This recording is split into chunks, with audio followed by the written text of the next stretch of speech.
Ayan na ang ating gulay. Ayan gulay natin mga kabeshi. Bisaya style yan. Pinirito ko muna yung isda bago natin isabuan.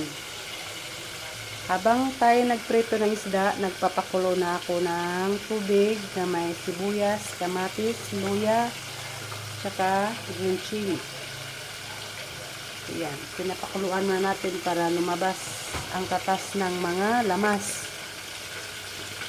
At pagkaluto ng ating isda, pinirito,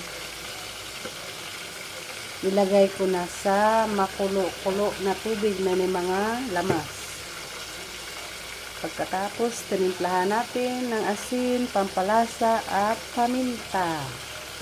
Pakulo konti at saka ilagay ang gulay. Yung gulay na nilagay ko dyan is kamuti tops saka hichay.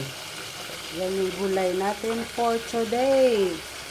Mag-almusal na tayo mga kabishi. Kayo dyan, nakapag-almusal na ba kayo? Tara na, mag-almusal na tayo. Yan ang aming ulam for today. Enjoy sa food, happy eating. Okay mga kabishi, bye for now. See you in the next video. Bye-bye.